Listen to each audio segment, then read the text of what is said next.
Boa noite, caríssimos ouvintes. Aqui estamos mais uma vez para a nossa jornada através das ondas milagrosas da Rádio Mundial. Nós temos recebido muitos e-mails, muitos telefonemas de pessoas que referem sempre grande sofrimento de dores do sistema músculo-esquelético. Como todos sabem, já de nossas informações passadas, nós temos uma clínica de dor. E há mais de 40 anos, nós cuidamos de dor do sistema músculo-esquelético. Então, todos os dias é um desfilar incrível na clínica, de dor de cabeça, dor no pescoço, dor na nuca, dor nos ombros, dor nas costas, dor nos quadris, dor na perna, dor no pé, dor na mão, dor no punho. Então, vejam vocês, o sistema músculo-esquelético é o sistema responsável por mais de 80% das dores do planeta. Então, vejam vocês, mais de 80% das dores do planeta tem origem no sistema músculo-esquelético. O sistema músculo-esquelético, como o nome diz, abrange o nosso esqueleto, a parte óssea, com suas articulações, a parte muscular, tendinosa, e dentro disso estão incluídos vasos, nervos, enfim. O nosso sistema músculo-esquelético, ele é vulnerável, né? Ele é vulnerável aos nossos grandes esforços, à repetição de esforços, né? Então, durante a nossa vida, o nosso sistema esquelético ele é muito maltratado no sentido dos esforços e no sentido do movimento. Vejam vocês, a nossa postura, a nossa atitude, ela depende do nosso sistema músculo-esquelético. Imaginem vocês que, com o decorrer da nossa idade e do tempo, você possa maltratar esse esqueleto a cada dia. Atrás disso se faz um efeito somatório. Um efeito somatório que vai se acrescentando as microlesões e as lesões, principalmente das cartilagens articulares. E na coluna, o amassamento, o esmagamento dessas cartilagens, elas pinçam raízes nervosas, dando origens a radiculites por compressão ou nevralgias por compressão. Você pode ter uma dor, né? Uma dor por um desgaste articular. Né? A cartilagem articular, ela se desgasta principalmente por compressão. Veja, num atleta que faz competição, ele tem que fazer todos os dias praticamente treinamento.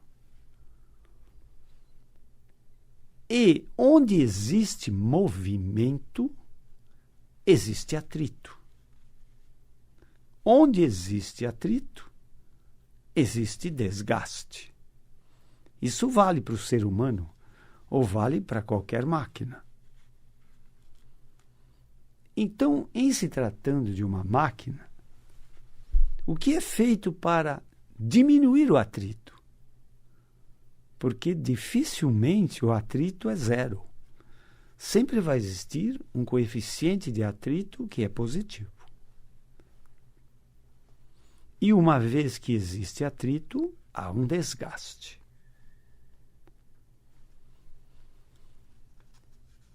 E em todo o processo de deformidade do esqueleto, estão envolvidas uma ou mais cartilagens articulares. Então, eu estou aqui respondendo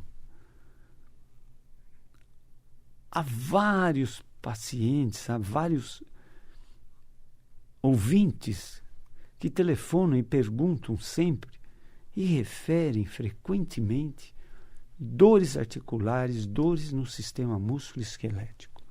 É por isso que hoje estamos abordando esse assunto, quem sabe podendo responder a todos aqueles que nos perguntam e mais aqueles outros que querem perguntar ou pretendem perguntar.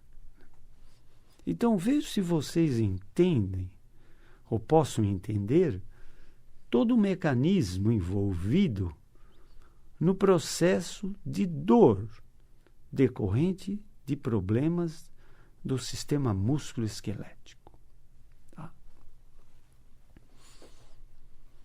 Então, vejam vocês, o nosso esqueleto, ele é, durante 24 horas por dia, submetido a forças de compressão. Por que 24 horas por dia? Porque nós estamos submetidos à ação da força da gravidade. A força da gravidade, que dá o nosso peso, nós não podemos nos livrar dela. A não ser os astronautas em missões espaciais que saem fora do campo gravitacional da Terra. Então, eles passam a flutuar dentro das cápsulas espaciais. Fora esses, todos nós somos submetidos no dia a dia à ação da força da gravidade. Essa força da gravidade é uma força de compressão. E nós temos nossos discos da coluna vertebral, que são cartilaginosos, comprimidos. No momento que esses discos são comprimidos, os buracos de onde saem os nervos são pinçados. Isso faz acontecer verdadeiras nevralgias. Vejam, se esse pinçamento se dá na coluna cervical, nós temos dores na nuca, no pescoço e dor de cabeça, cefaleia. Grande parte das cefaleias que existem decorrem de problemas de artrose ou de pinçamento na coluna cervical. Nós temos pares cranianos de nervos envolvidos com várias funções. Dependendo do grau de irritação ou pinçamento desses nervos, nós podemos desenvolver cefaleias, podemos desenvolver a terrível enxaqueca, que é uma hemicrânia em geral. Ela afeta mais uma metade da cabeça do que outra. A enxaqueca é acompanhada de fenômenos como enjoos, tonturas, mal-estar e até fotofobia. Quem é vítima de enxaqueca, em geral, procura se isolar num quarto mais escuro, escurecido, e fazer um repouso para tentar se livrar dos desagradáveis sintomas de uma enxaqueca. E muitas enxaquecas são devidas a problema da coluna cervical.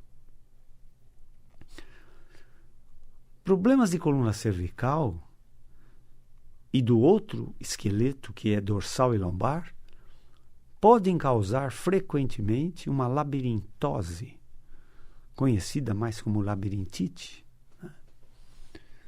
A labirintose, ela causa um problema de tonturas passageiras ou verdadeiras vertigens.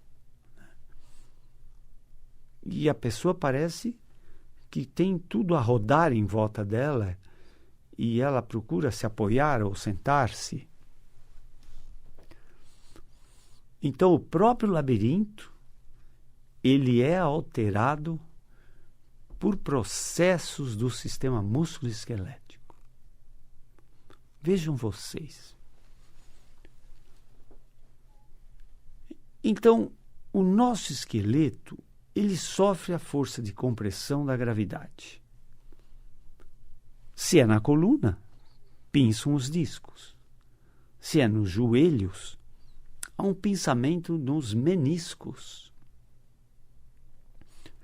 Esse pinçamento nos meniscos, no joelho, nunca ocorre de uma forma uniforme. Nós temos um menisco no joelho que é mais lateralizado e temos um menisco no joelho que é mais medializado, mais interno. Quando pinçam esses meniscos, dificilmente eles pinçam com o mesmo grau de intensidade. Então, se existe um pinçamento maior no menisco lateral, a perna começa a se deformar em X. Quando o pinçamento maior é medial no menisco interno, a perna, o membro inferior, se desvia no sentido de perna de cowboy, perna em arco. Entende?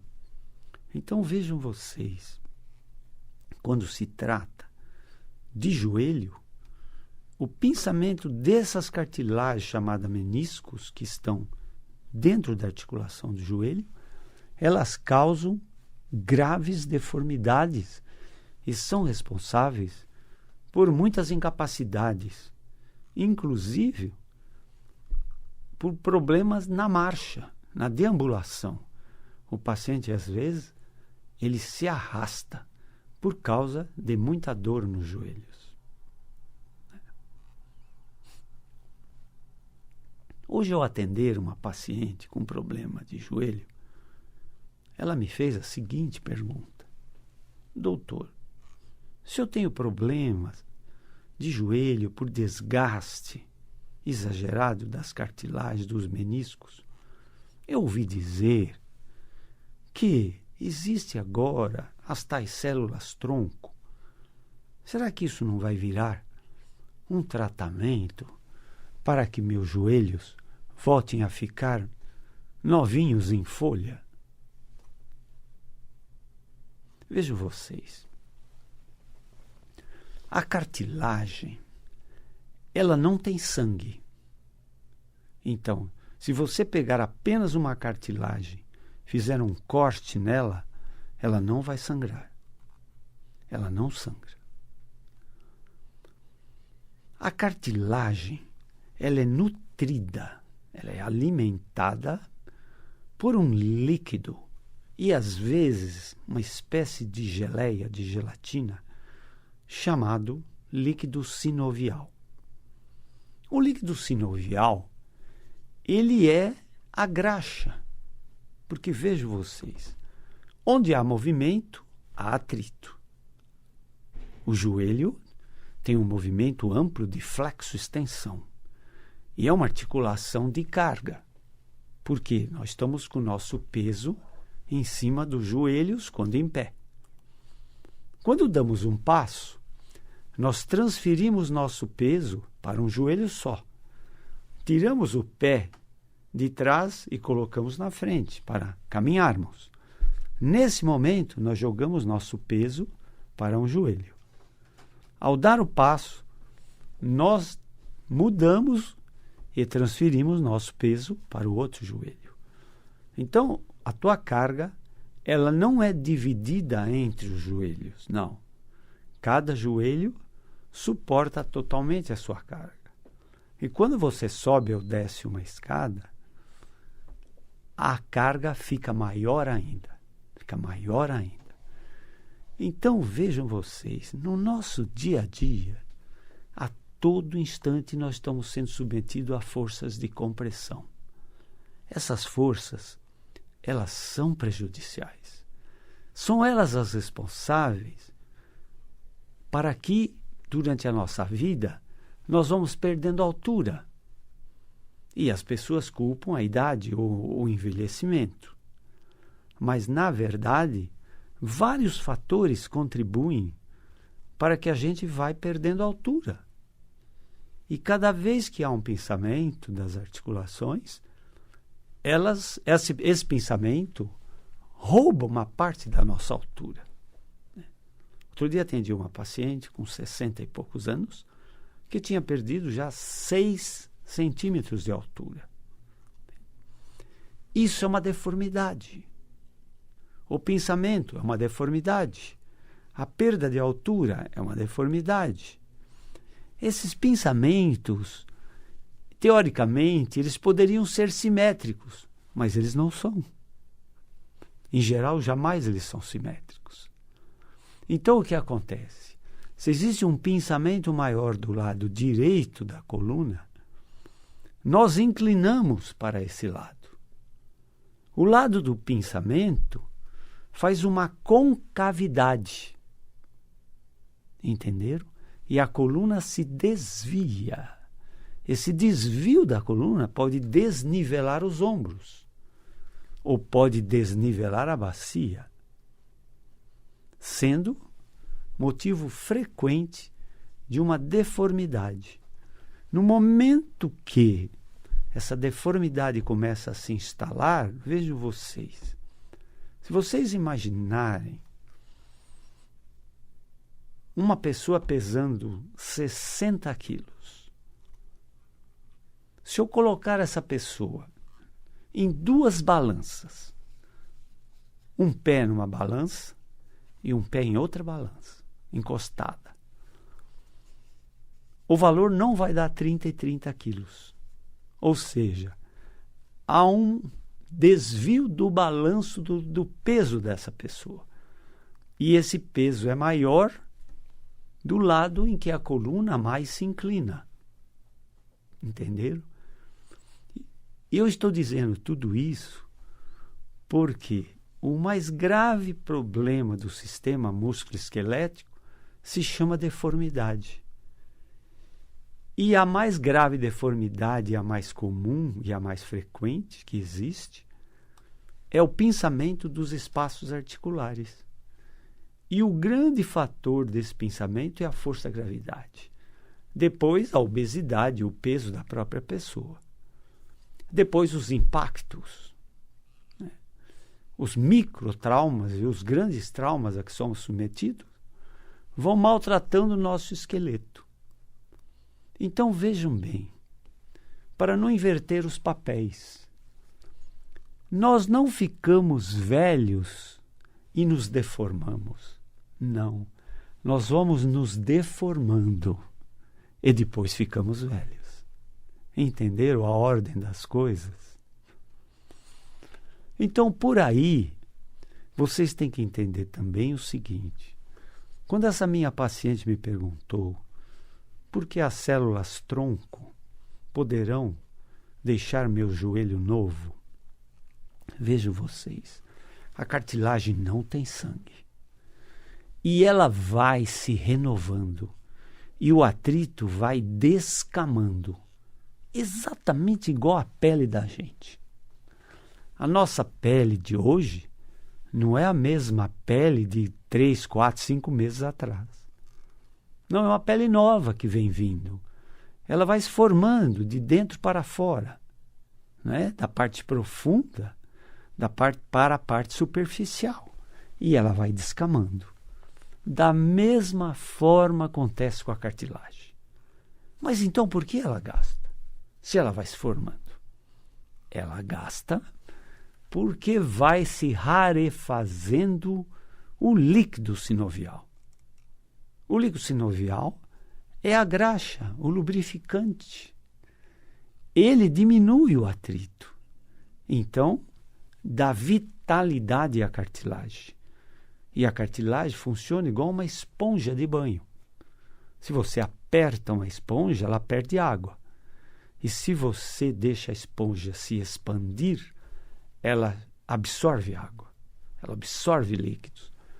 A cartilagem é parecida com isso. Ela ganha líquido, ela perde líquido. A cartilagem envelhecida, ela é ressecada. A cartilagem jovem, ela é úmida, ela é encharcada de líquido sinovial. Entendam?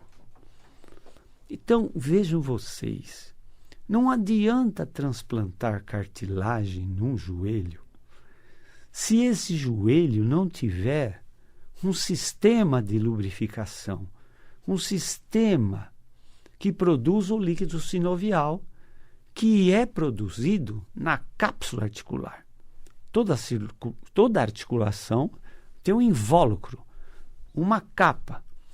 Essa capa em volta de toda articulação produz um líquido sinovial que lubrifica essa articulação, dando vitalidade a ela. Então ela pode se movimentar com o mínimo do atrito. E o pequeno desgaste de cartilagem que tem é refeito. Vem cartilagem nova, independente da idade do paciente. Claro que, num paciente mais jovem, rígido, com boa saúde e com alimentação adequada, equilibrada, ele tem um potencial de refazer essa cartilagem muito maior. Mas não é por causa de uma idade um pouco mais avançada que não se forma cartilagem articular. Embora a dificuldade aqui é um pouco maior, entenderam? Então vejam vocês, grande parte do rótulo de velhos, grande parte do rótulo de idosos e grande parte do rótulo de incapacidade decorre de maltrato que nós impomos ao sistema músculo-esquelético durante toda a nossa vida. E depois vamos nos deformando. Nós não fomos feitos para carregar coisas pesadas e o ser humano não tem nenhum grande mecanismo para absorver impactos. Nós não temos grandes amortecedores, né? Então, nós sofremos muito com o impacto. É um verdadeiro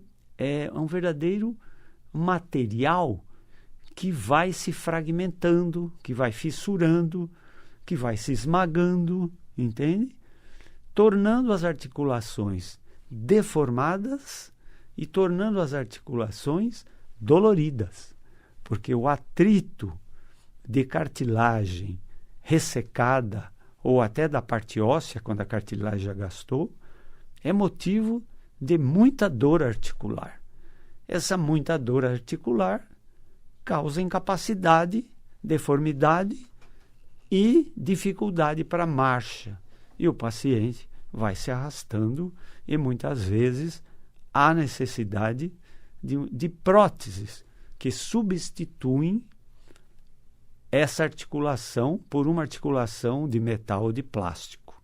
Mas não é o tratamento ideal, entende? Não é o tratamento ideal.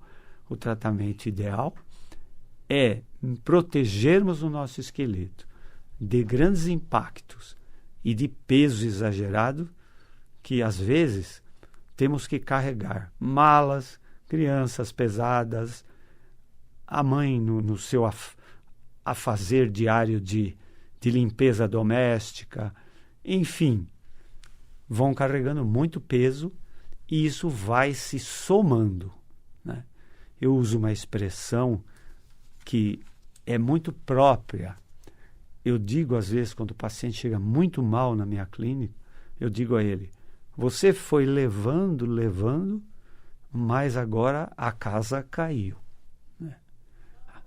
A casa foi tombando, mas agora a casa caiu.